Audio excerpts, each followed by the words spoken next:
Okay, Indian കോൺസ്റ്റിറ്റ്യൂഷൻ്റെ sources ആണ് ഇന്ന് discuss ചെയ്യുന്ന ടോപ്പിക്.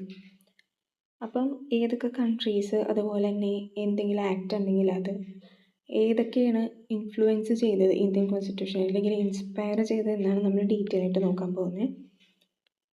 ഓക്കെ, ഇനി ക്ലാസ് തുടങ്ങുന്നതിന് മുന്നേ തന്നെ കോൺസ്റ്റിറ്റ്യൂഷൻ്റെ ഇമ്പോർട്ടൻറ്റ് പാർട്ടാണ് പ്രിയാമ്പിൾ എന്ന് പറയുന്നത്. അപ്പം നമ്മൾ ഇത് കണ്ടുപരിച്ചിട്ടുണ്ട് എല്ലാവർക്കും. എന്ന് വെച്ചാൽ സ്കൂൾ ടെക്സ്റ്റ് ബുക്കിൽ ഫസ്റ്റ് പേജ് അല്ലെങ്കിൽ ലാസ്റ്റ് പേജ് എപ്പോഴും നമ്മൾ കണ്ടുവിട്ട കാര്യങ്ങളൊക്കെ തന്നെയാണ്. അപ്പം ഇതിൽ ഹൈലൈറ്റ് ചെയ്ത വേർഡ്സൊക്കെ അല്ലെങ്കിൽ ബോർഡ് ലെറ്റേഴ്സിൽ എഴുതിയേക്കുന്ന ടേംസ് വളരെ ഇമ്പോർട്ടൻ്റ് ആണ്. ഈ ഭാഗത്ത് നിന്ന് ക്വസ്റ്റ്യൻസ് വരാറുണ്ട്. ക്വസ്റ്റ്യൻസ് പഠിക്കാൻ വേണ്ടി മാത്രമല്ല, ഒരു ഇന്ത്യൻ സിറ്റിസൺ എന്ന രീതിയിൽ തന്നെ ബേസിക്കായിട്ട് അറിഞ്ഞിരിക്കേണ്ട കാര്യങ്ങളൊക്കെ തന്നെ. ഓക്കെ, ഇനി 1935 ഗവൺമെൻറ് ഓഫ് ഇന്ത്യ ആക്ട്, അതാണ് ഫസ്റ്റ് നമ്മൾ ഡിസ്കസ് ചെയ്യാൻ പോകുന്നത്. അപ്പം ഇന്ത്യൻ കോൺസ്റ്റിറ്റ്യൂഷനിലെ ടൈറ്റിൽ ഓഫ് ഗവർണർ, അതുപോലെ തന്നെ judiciary, public service commission, emergency provisions, Rajya Sabha and Lok Sabha, legislative assembly, legislative council, power divide, ഇതൊക്കെയാണ് മെയിനായിട്ടും 1935 government of India act influence ചെയ്തിരിക്കുന്നത്. പിന്നെ ഓരോന്ന് ഡിസ്കസ് ചെയ്യുമ്പം ടൈറ്റിൽ ഓഫ് ഗവർണർ അത് എന്താണെന്ന് എല്ലാവർക്കും അറിയാം. ജുഡീഷ്യറി പറഞ്ഞു വരുവാണെങ്കിൽ ഫെഡറൽ കോർട്ടാണ് ആദ്യം സ്ഥാപിച്ചത്. ഓക്കെ, അതിന് ശേഷമാണ് പിന്നെ സുപ്രീം കോടതി ഒക്കെ എസ്റ്റാബ്ലിഷ്ഡ് ആയത്. ഓക്കെ, അപ്പം ആ ഫെഡറൽ കോർട്ട് സ്ഥാപിക്കാൻ വേണ്ടി ഇൻസ്പയർ ചെയ്തത് 1935 ആക്റ്റാണ്. ഓക്കെ, ഇനി പബ്ലിക് സർവീസ് കമ്മീഷൻ, സെൻട്രൽ ലെവലാണെങ്കിലും സ്റ്റേറ്റ് ലെവലാണെങ്കിലും ഓരോ സ്റ്റേറ്റിനും ഓരോ PSC ഉണ്ട്. ഇപ്പോൾ സെൻട്രൽ ലെവലാണെങ്കിൽ UPSC, അതൊക്കെ 1935 ആക്ട് പ്രകാരമാണ്. ഓക്കെ, ഇനി എമർജൻസി പ്രൊവിഷൻസ്. എമർജൻസി പ്രൊവിഷൻസ് എന്ന് പറയുമ്പോൾ എന്താണ്? ഈ എമർജൻസി കേസുകളൊക്കെ ഇല്ലേ, അതായത് നമ്മുടെ രാജ്യത്ത് 3 തരമാണുള്ളത്. നാഷണലുണ്ട്, അതുപോലെ തന്നെ എന്താണ് ഫിനാൻഷ്യലുണ്ട്, സ്റ്റേറ്റ് ഉണ്ട് അല്ലേ, നാഷണൽ, സ്റ്റേറ്റ്, ഫിനാൻഷ്യൽ. അപ്പം ഈ എമർജൻസി ഡിക്ലെയർ ചെയ്യാനുള്ള പവർ ആരുടെ കയ്യിലാണ്? പ്രസിഡൻ്റ് കയ്യിലാണ്. അപ്പം ഇത് എങ്ങനെയൊക്കെയാണ് ഡീല് ചെയ്യേണ്ടത് എന്നതിനെക്കുറിച്ചൊക്കെയാണ് എമർജൻസി പ്രൊവിഷൻസ് ഡീൽ ചെയ്യുന്നത്. ഓക്കെ, ഇനി രാജ്യസഭ ആൻഡ് ലോക്സഭ. അപ്പം ഈ രാജ്യസഭ ലോക്സഭ എന്ന് പറയുമ്പം നമ്മൾ വേറൊരു പേരിൽ പറയും. രാജ്യസഭേനെ കൗൺസിൽ ഓഫ് സ്റ്റേറ്റ്സ് എന്നും ലോക്സഭേനെ എന്താ പറയുക? ഹൗസ് ഓഫ് പീപ്പിൾ, ലോകം, അങ്ങനെ റിലേറ്റ് ചെയ്യുക. ഹൗസ് ഓഫ് പീപ്പിളാണ് ലോക്സഭ. ഓക്കെ, ഇനി നെക്സ്റ്റ് ആണ് legislative assembly and legislative council. അപ്പം ഈ രണ്ടും നമ്മൾ ഒരുമിച്ച് ഒരു ടേം പറയും, ബൈ ക്യാമറൽ ലെജിസ്ലേച്ചർ എന്ന് പറയും. ഓക്കെ, അപ്പം ലെജിസ്ലേറ്റീവ് അസംബ്ലീനെ വേറൊരു പേരാണ് വിധാൻ സഭയും, ലെജിസ്ലേറ്റീവ് കൗൺസിലിനെ വിധാൻ പരിഷത്ത് എന്നും പറയും. വിധാൻ സഭ ആൻഡ് വിധാൻ പരിഷത്ത്. ഇനി പവർ ഡിവൈഡ് എന്ന് പറയുമ്പം നമ്മുടെ സ്റ്റേറ്റും സെൻട്രലും തമ്മിൽ പവർ ഡിവൈഡ് ചെയ്ത് കൊടുത്തിരിക്കുന്നു അല്ലേ. ഇപ്പം സ്റ്റേറ്റിൻ്റെ റെസ്പോൺസിബിലിറ്റീസ് ആയിരിക്കില്ല സെൻട്രൽ ഗവൺമെൻറ്റിന് അല്ലേ. അപ്പം ഒരു ഡിവൈഡ് ചെയ്ത് പവർ ഡിവൈഡ് നമ്മൾ ചെയ്തേക്കുന്നത് കാണാൻ പറ്റും അല്ലേ നമ്മുടെ ഇന്ത്യയിൽ. അത്രയേ ഉള്ളൂ 1935. ഇനി നെക്സ്റ്റ് ആണ് ബ്രിട്ടൻ്റെ നോക്കുകയാണെങ്കിൽ റൂൾ ഓഫ് ലോ, അതായത് മലയാളത്തിൽ പറയുകയാണെങ്കിൽ നിയമവാഴ്ച എന്ന് പറയും. നിയമവാഴ്ച. അപ്പം റൂൾ ഓഫ് ലോ എന്ന് പറയുമ്പോൾ എന്താണ്? എല്ലാ ഇൻഡിവിജ്വൽസും അതുപോലെ തന്നെ ഇൻസ്റ്റിറ്റ്യൂഷൻസൊക്കെ എന്താണ്? ഒരേപോലെ equally subject and accountable to law ആണ്. Subject and accountable to law അല്ലെ, എല്ലാവർക്കും നിയമം ഒരേപോലെ ബാധകമാണ്. ഇനി അടുത്തതാണ് ലോ മേക്കിംഗ്. നിയമം എങ്ങനെയാണ്, ആ നിയമത്തിൻ്റെ നിർമ്മാണം, ആ പ്രോസസ്സില്ലേ, ആ മേക്കിംഗ് പ്രോസസ്സില്ലേ, അതൊക്കെ ഇൻഫ്ലുവൻസ് ചെയ്തിരിക്കുന്നത് ബ്രിട്ടീഷ് അല്ലെങ്കിൽ ബ്രിട്ടനിൽ നിന്നാണ്. ഇനി അതുപോലെ തന്നെ നെക്സ്റ്റ് ആണ് സിംഗിൾ സിറ്റിസൺഷിപ്പ് എന്ന് വെച്ചാൽ എന്താണ്? നമ്മുടെ ഇന്ത്യയിൽ സിംഗിൾ സിറ്റിസൺഷിപ്പാണ്, അതേപോലെ തന്നെ ബ്രിട്ടനിലും. പക്ഷേ അമേരിക്കയിലേക്ക് അല്ലെങ്കിൽ USA വരുമ്പം അവിടെ ഡ്വൽ സിറ്റിസൺഷിപ്പാണ്. ഡ്വൽ സിറ്റിസൺഷിപ്പ് എന്ന് പറയുമ്പം ആ കൺട്രിയുടെ സിറ്റിസൺഷിപ്പ്, അതുപോലെ തന്നെ അവരുടെ സ്റ്റേറ്റ്സ്, പല സ്റ്റേറ്റ്സിൻ്റെ ഓരോ സ്റ്റേറ്റിനും ഓരോ സിറ്റിസൺഷിപ്പ്. മനസ്സിലായോ? ഇപ്പോൾ ഒരു അമേരിക്കൻ പൗരൻ എന്ന് പറയുമ്പം അവർക്ക് 2 സിറ്റിസൺഷിപ്പ് ഉണ്ടാകും. പക്ഷേ ബ്രിട്ടീഷ് അല്ലെങ്കിൽ ഇന്ത്യൻ വരുമ്പം അവിടെ ഒരെണ്ണമേ ഉള്ളൂ, ആ രാജ്യത്തിൻ്റെ സിറ്റിസൺഷിപ്പ് മാത്രമേ ഉള്ളൂ. ഓക്കെ, ഇനി നെക്സ്റ്റ് ആണ് PM എന്ന് പറയുന്നത് പ്രൈം മിനിസ്റ്റർ എന്ന് പറയുന്നത് എന്താ? നമ്മുടെ ഗവൺമെൻറ്റിൻ്റെ ഹെഡാണ് അല്ലേ. ഓക്കെ, അതൊക്കെ ഇൻഫ്ലുവൻസ് ചെയ്തിരിക്കുന്ന എവിടെ നിന്നാണ്? ബ്രിട്ടനിൽ നിന്നാണ്, അല്ലെങ്കിൽ UK അല്ലേ, UK ഗവൺമെൻറ്. നമ്മുടെ ഇന്ത്യനെ എന്താണ് നമ്മൾ പ്രൈം മിനിസ്റ്റർ ഗവൺമെൻറ്റാണ് പറയുന്നത്. അതുപോലെ തന്നെ UKനെയും അല്ലെങ്കിൽ ബ്രിട്ടനെയും അങ്ങനെ തന്നെയാണ് പറയുന്നത് അല്ലേ. ഗവൺമെൻറ്റിൻ്റെ ഹെഡ് എന്ന് പറയുന്നത് പ്രൈം മിനിസ്റ്ററാണ്. ഇനി നെക്സ്റ്റ് എന്ന് പറയുന്നത് സ്പീക്കർ എന്ന് പറയുമ്പോൾ ലോകസഭയുടെ സ്പീക്കർ നമ്മൾ ബ്രിട്ടനിൽ നിന്ന് ഇൻഫ്ലുവൻസ് ചെയ്തിട്ടാണ് എടുത്തേക്കുന്നത്. ഇനി president acting on advice of council of ministers, അതായത് നമ്മൾ പ്രസിഡൻറ്റിന് നേരത്തെ നമ്മളൊരു കാര്യം ഡിസ്കസ് ചെയ്ത് എമർജൻസി ഡിക്ലെയർ ചെയ്യാനുള്ള പവർ ഉള്ളത് പ്രസിഡൻറ്റിലാണ്. അതേപോലെ കുറേ പവേഴ്സ് പ്രസിഡൻറ്റിൻ്റെ കയ്യിലുണ്ട്. എന്നിരുന്നാലും ഈ കൗൺസിൽ ഓഫ് മിനിസ്റ്റേഴ്സിൻ്റെ അഡ്വൈസ് കൂടാതെ പ്രസിഡൻറ്റിന് ആക്ട് ചെയ്യാൻ പറ്റത്തില്ല. ചുമ്മാ ഇഷ്ടം പോലെ ഒന്നും ചെയ്യാൻ പറ്റത്തില്ല. മിനിസ്റ്റേഴ്സിൻ്റെ അഡ്വൈസ് അതിനനുസരിച്ച് നമുക്ക് പ്രസിഡൻറ്റിന് പ്രവർത്തിക്കാൻ പറ്റത്തുള്ളൂ. ഓക്കെ, ഇനി ഡോക്ട്രിൻ ഓഫ് പ്ലഷർ എന്ന് പറയുമ്പം സ്റ്റേറ്റ് ലെവലിൽ നോക്കുകയാണെങ്കിൽ ഗവർണറും അതുപോലെ തന്നെ സെൻട്രൽ ലെവലിൽ നോക്കുകയാണെങ്കിൽ പ്രസിഡൻറ്റ്. അപ്പം ഡോക്ട്രിൻ ഓഫ് പ്ലഷർ എന്ന് പറയുമ്പം ഒരു പ്ലഷർ ഹോൾഡ് ചെയ്യണം എന്നുള്ളൊരു കാര്യം മനസ്സിലായിട്ടുണ്ട്. അത് ആരുടെയൊക്കെയാണ്? ഇപ്പോൾ ഒരു സിവിൽ സർവൻ്റ് അല്ലെങ്കിൽ സർക്കാർ ഉദ്യോഗസ്ഥൻ സ്റ്റേറ്റ് ലെവലാണെങ്കിൽ ഗവർണറിൻ്റെയും അതുപോലെ തന്നെ സെൻട്രൽ ലെവലാണെങ്കിൽ പ്രസിഡൻറ്റിൻ്റെയും പ്ലഷർ ഹോൾഡ് ചെയ്യണം. ഓക്കെ, അല്ലാത്ത പക്ഷം എന്താണ്, കാരണം അറിയിക്കാതെ തന്നെ റിമൂവ് ചെയ്യാൻ പറ്റും സർവീസിൽ നിന്ന്, അല്ലേ? പ്ലഷർ ഹോൾഡ് ചെയ്യാത്ത പക്ഷം. അപ്പോൾ ഡോക്ട്രിൻ ഓഫ് പ്ലഷർ ബ്രിട്ടനിൽ നിന്നാണ് ഇൻഫ്ലുവൻസ് ചെയ്തിരിക്കുന്നത്. ഓക്കെ, ഇനി സിവിൽ സർവീസ് എന്ന് പറയുമ്പോൾ അറിയാം, അല്ലേ? എല്ലാവർക്കും അറിയാം. ഇനി അതിൽ പ്രത്യേകിച്ച് പറയാനൊന്നുമില്ല. ഇലക്ഷൻ കമ്മീഷൻ, നമ്മുടെ ഇന്ത്യയിലെ മൊത്തത്തെ ഇലക്ഷൻ കോർഡിനേറ്റ് നടത്തുന്നത് ഒക്കെ under the authority of election കമ്മീഷനാണ്, അല്ലേ? അതൊരു ഇൻഡിപെൻഡൻറ്റ് അതോറിറ്റിയും കൂടിയാണ്. ഇനി നെക്സ്റ്റ് ആണ് ഇൻഡിപെൻഡൻറ്റ് ഡിപ്പാർട്ട്മെൻറ്റ് എന്ന് പറയുമ്പം സ്വതന്ത്രമായിട്ട് പ്രവർത്തിക്കുന്നത്. അതായത് എക്സാമ്പിൾ പറയുകയാണെങ്കിൽ ഇലക്ഷൻ കമ്മീഷൻ, നേരത്തെ ഡിസ്കസ് ചെയ്ത പോലെ തന്നെ UPSC, CAG എന്ന് വെച്ച് കഴിഞ്ഞാൽ എന്താണ്, നമ്മളെ നെക്സ്റ്റ് വരുന്ന പോയിൻ്റാണ്. CAGൻ്റെ ഫുൾ ഫോം എന്ന് വെച്ച് കഴിഞ്ഞാൽ comptroller auditor general of India. Okay, ഇനി പ്രറോഗേറ്റീവ് റിറ്റ്സ്, അത് 5 ടൈപ്പ് ഉണ്ട്. അതായത് ഒരു പ്രറോഗേറ്റീവ് റിറ്റ്സ് എന്ന് വെച്ച് കഴിഞ്ഞാൽ ഹേബസ് കോർപ്പസ് അതുപോലെ തന്നെ മാൻഡമസ് അങ്ങനത്തെയൊക്കെയുള്ള ടൈപ്പാണ്. അത് വ്യത്യസ്തമാണ്. ഓരോ റിറ്റിനും ഓരോ ഫങ്ഷനാണ്. ഓക്കെ, അപ്പം അത് ഹൈക്കോർട്ട് അല്ലെങ്കിൽ അതുപോലെ തന്നെ സുപ്രീം കോർട്ട്, ഹയർ ആയിട്ടുള്ള കോർട്ട്സ് എക്സ്ട്രാ ഓർഡിനറി ആയിട്ട് അല്ലെങ്കിൽ എന്താ പറയുക, സ്പെഷ്യലായിട്ട് ഇഷ്യൂ ചെയ്യുന്ന കാര്യങ്ങളൊക്കെയാണ്. ഇനി election of PM and president, prime മിനിസ്റ്ററിൻ്റെ അതുപോലെ തന്നെ പ്രസിഡൻറ്റ് എലക്ഷൻ പ്രോസസ്സ്, അതൊക്കെ ബ്രിട്ടനിൽ നിന്നാണ് ഇൻഫ്ലുവൻസ് ചെയ്തിരിക്കുന്നത്. ഇനി പാർലമെൻ്ററി ഗവൺമെൻറ്റും അതുപോലെ തന്നെ പ്രിവിലേജസ്, നമ്മൾ പറഞ്ഞല്ലോ നമ്മുടെ ഇന്ത്യ എന്ന് പറയുന്നത് പാർലമെൻ്ററി ഗവൺമെൻറ്റാണ്. അതുപോലെ തന്നെ കൂടുതൽ പ്രാധാന്യം പാർലമെൻറ്റിന് കൊടുക്കുന്നുണ്ട്. അതുപോലെ തന്നെ ബ്രിട്ടനിലും അങ്ങനെയൊക്കെ തന്നെ. ഇനി പാർലമെൻ്ററി ഗവൺമെൻറ്റിൽ എന്താണ് പ്രത്യേകത എന്ന് വെച്ച് കഴിഞ്ഞാൽ പാർലമെൻ്ററി മെമ്പേഴ്സിന് പ്രത്യേകമായ ഇമ്മ്യൂണിറ്റികളുണ്ട്. അതായത് അവർക്ക് അവരുടേതായ പ്രിവിലേജസ്, അവരുടേതായ റൈറ്റ്സ് ഒക്കെ ഉണ്ട്. അതൊക്കെ ബ്രിട്ടനിൽ നിന്നാണ് ഇൻഫ്ലുവൻസ് ചെയ്തിരിക്കുന്നത്. ഓക്കെ, ഇനി CAG എന്താണ് നേരത്തെ പറഞ്ഞത്, comptroller auditor general of India. അതാരാണ്? അതൊരു ഇൻഡിപെൻഡൻറ്റ് അതോറിറ്റിയാണ്. ഇന്ത്യയിൽ നമ്മുടെ ഗവൺമെൻറ്റിൻ്റെ റിസീപ്റ്റും അതുപോലെ തന്നെ എക്സ്പെൻഡിച്ചറും വരവും ചെലവൊക്കെ ഓഡിറ്റ് ചെയ്യുന്ന ഒരു ഇൻഡിപെൻഡൻറ്റ് അതോറിറ്റിയാണ് CAG. അപ്പം ഇപ്പോഴത്തെ കറണ്ട് CAG ആരാണെന്ന് നോക്കുന്നത്. ഇപ്പോഴത്തെ കറണ്ട് CAG ആരാ? അതും കൂടി ശ്രദ്ധിക്കാം. നമ്മളിങ്ങനെ ഓരോ ടേംസ് പറയുമ്പം കറൻ്റ്ലി ആ പൊസിഷൻ വഹിക്കുന്ന ആരാണെന്നും കൂടി ശ്രദ്ധിച്ചു പോകണം. ഓക്കെ, ഇനി കമ്മിറ്റി സിസ്റ്റം എന്ന് പറയുമ്പോൾ എന്താണ്, ഇപ്പോൾ പാർലമെൻറ്റിൽ പല ടൈപ്പ് കമ്മിറ്റികളുണ്ട്, അല്ലേ? പാർലമെൻ്ററി കമ്മിറ്റീസുകളുണ്ട്. സ്റ്റാൻഡിങ് കമ്മിറ്റി, ആഡോ കമ്മിറ്റി, അതും പലതായി ഡിവൈഡ് ചെയ്ത് പല കമ്മിറ്റീസുകളൊക്കെ ഉണ്ട്. ഓരോ കമ്മിറ്റിക്കും ഓരോ ഫങ്ഷനാണ്, അല്ലേ? അതൊക്കെ ബ്രിട്ടനിൽ നിന്നാണ് ഇൻഫ്ലുവൻസ് ചെയ്തിരിക്കുന്നത്. ഇനി നെക്സ്റ്റ് ആണ് അമേരിക്ക എന്ന് പറയുന്നത് നമ്മൾ ഫണ്ടമെൻ്റൽ റൈറ്റ്സ് ആണ്, അല്ലെ? അമേരിക്ക എന്ന് പറയുമ്പോൾ തന്നെ 2 കാര്യങ്ങളാണ് മെയിനായിട്ട് പറയുന്നത്. ഏതൊക്കെയാണ്? ഫണ്ടമെൻ്റൽ റൈറ്റ്സും അതുപോലെ തന്നെ നെക്സ്റ്റ് ഏതാണ് പറയാൻ പറ്റുമോ? റൂൾ ഓഫ് ലോ നമ്മൾ ബ്രിട്ടനിലാണ് പറഞ്ഞത്. ഇനി അമേരിക്കയിലെ ഒരു കാര്യം കൂടിയുണ്ട്, equal protection of law.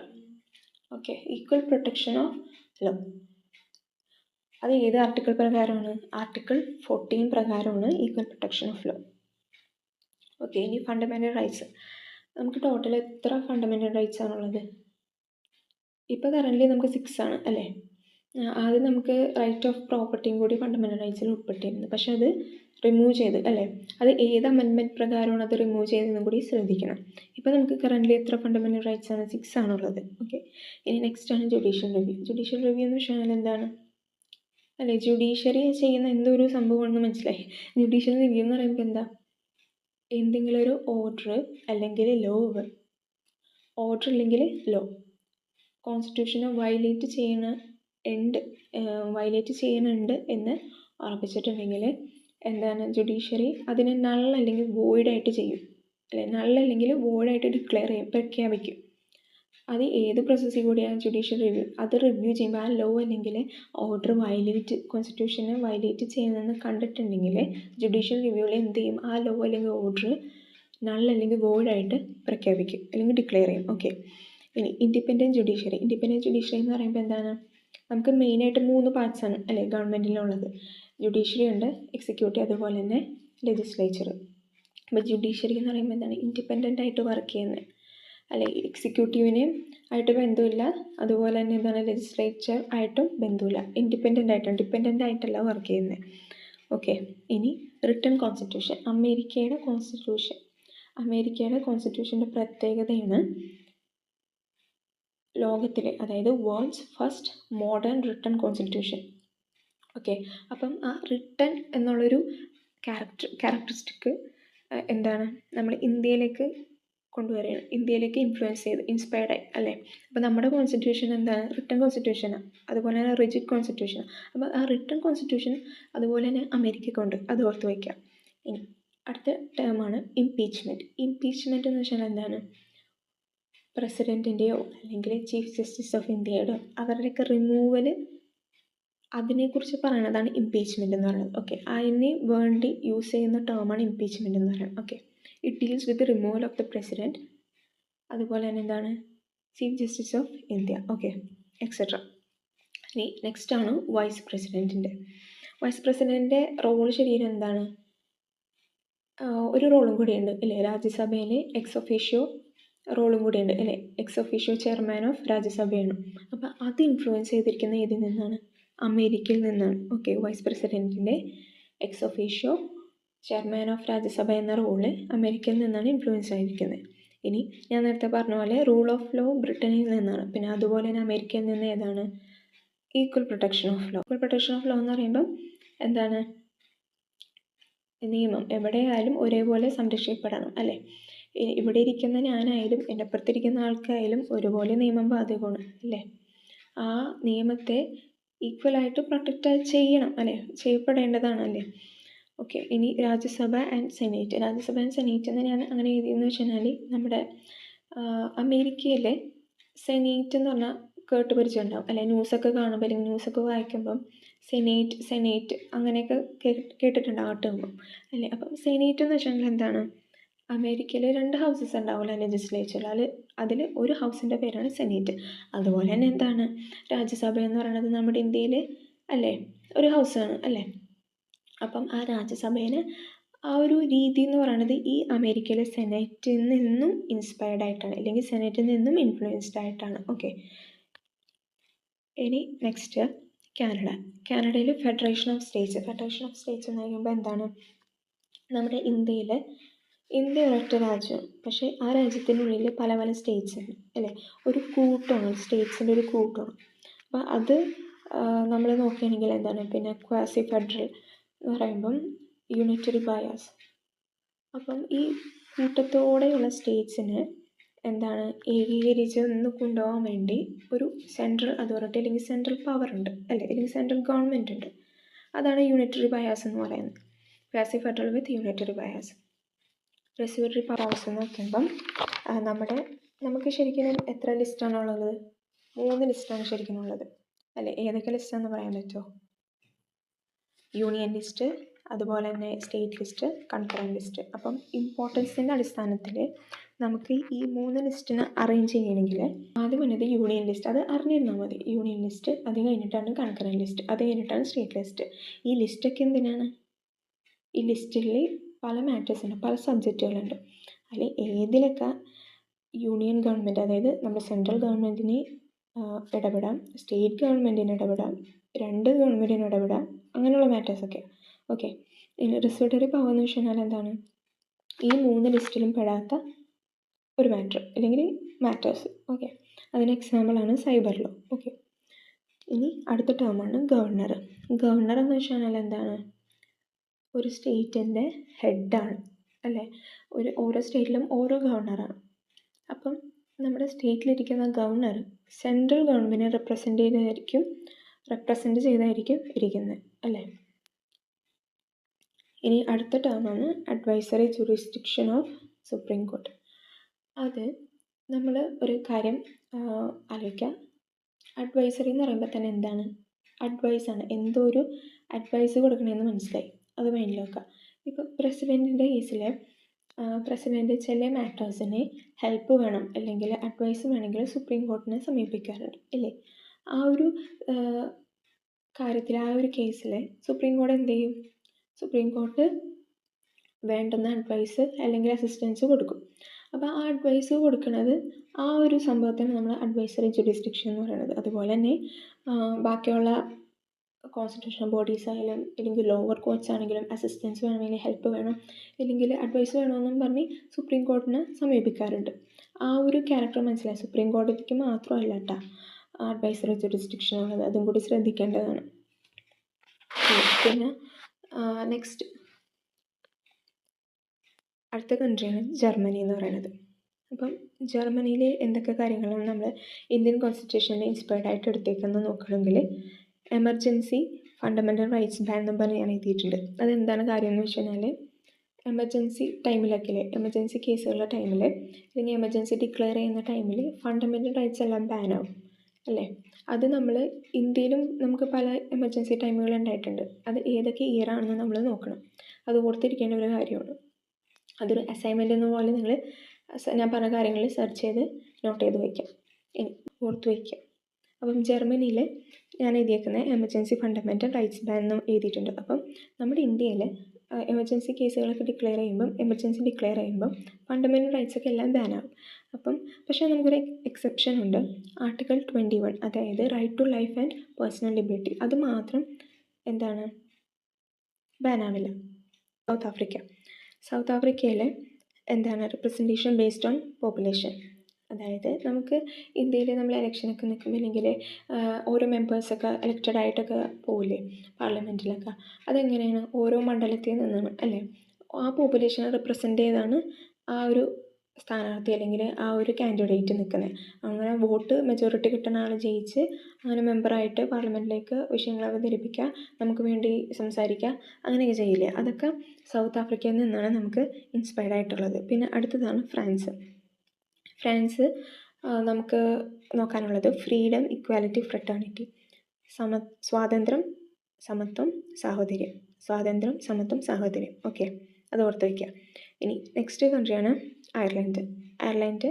Nominations in Rajya Sabha. അപ്പം രാജ്യസഭയിലെ നോമിനേഷൻസ് ഒക്കെ ഇല്ലേ? അതായത് ഇപ്പം നമുക്ക് ടോട്ടൽ എത്ര മെമ്പേഴ്സാണ് ശരിക്കും രാജ്യസഭയിലുള്ളത്? 245 മെമ്പേഴ്സാണ്. അതിൽ 12 മെമ്പേഴ്സ് ശരിക്കും നോമിനേറ്റഡ്. അപ്പോൾ ആ നോമിനേഷനൊക്കെ ഈ അയർലൻഡിൽ നിന്ന് ഇൻസ്പയർഡ് ആയിട്ടാണ്.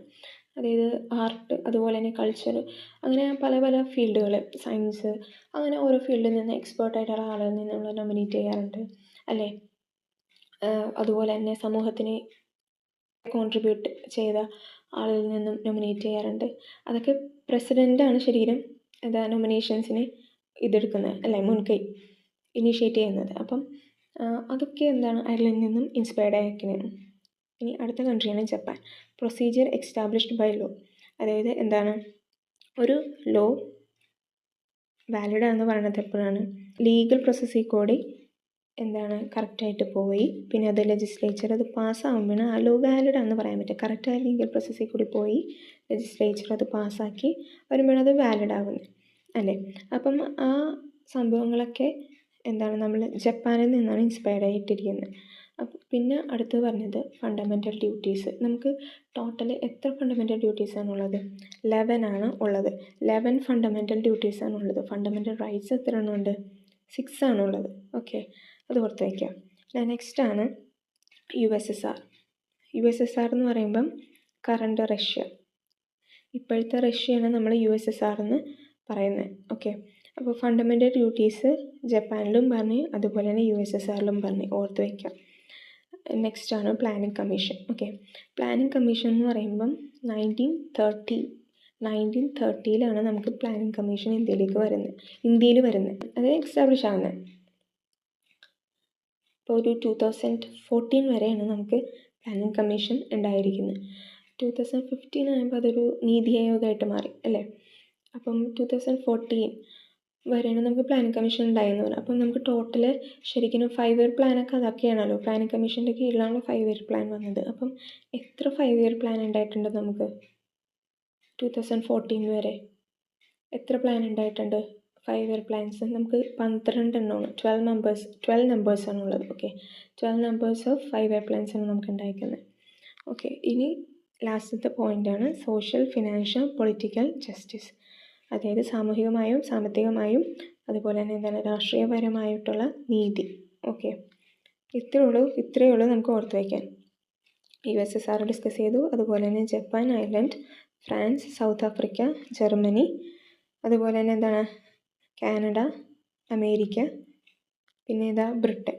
പിന്നെ ഒരു ആക്റ്റാണ് 1935 ഗവൺമെൻറ് ഓഫ് ഇന്ത്യ ആക്ട്. ഇത്രയുള്ളത് നമ്മൾ ഇന്ന് ഡിസ്കസ് ചെയ്ത ടോപ്പിക്കുകൾ. ഓക്കെ, അപ്പം നെക്സ്റ്റ് ക്ലാസ്സിൽ കൂടുതൽ ഡീറ്റെയിൽസ് ആയിട്ട് നമ്മൾ ഈ പോയിൻറ്റ്സൊക്കെ കവറായിട്ട് പോകും.